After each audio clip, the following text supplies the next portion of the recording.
U1 YouTube channel ప్రేక్షకులకు నమస్కారం. 11/1/2026 నుండి 17/1/2026 వరకు గల వార ఫలితాలను తెలుసుకుందాం.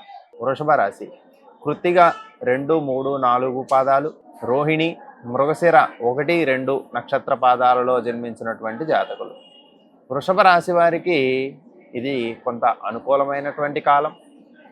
ధన సంక్రమణ నుండి రవి భగవానుడు మకరానికి వచ్చేటప్పుడు కొన్ని ఇబ్బందులు జరగడానికి అవకాశం ఉంటుంది. అయినప్పటికీ కూడా ద్వాదశ స్థానంలో శని భగవానుడు, ద్వితీయ స్థానంలో ఉండేటటువంటి గురువు యొక్క అనుగ్రహము చేత ఆ యొక్క కష్టాలు నష్టాల నుండి తేరుకొని బయటికి రావడానికి అవకాశం ఉంటుంది. మీకు శని భగవానుని అనుగ్రహం వృషభ రాశి వారికి సంపూర్ణంగా ఉన్న కారణం చేత ఈ కాలంలో మీరు మొదలుపెట్టేటటువంటి పనులు సఫలీకృతం అవ్వడానికి అవకాశం ఉంటుంది. కొత్త కొత్త వ్యక్తులతో పరిచయాలు అవుతూ ఉంటాయి.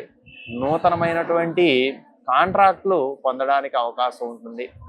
అలాగే మీరు చేసేటటువంటి వ్యాపార వ్యవహారాలలో జయం కలగడానికి కూడా వృషభ రాశి వారికి అవకాశం ఉంటుంది. కానీ వార మధ్యం నుండి అంత్యం వరకు కొంచెం మానసికంగా అప్రశాంతతకు గురి అవుతారు. అయినప్పటికీ కూడా కొంత ఉపయుక్తంగానే ఉంటుంది. కాబట్టి మానసికమైనటువంటి ధైర్యాన్ని పెంచుకోండి. ధన సంబంధమైనటువంటి ఇబ్బందులు కలగడానికి అవకాశం ఉంది. కాబట్టి వృధా ఖర్చులు చేయకుండా పొదుపు మార్గాలను అన్వేషించుకుంటే శుభకరంగా ఉంటుంది.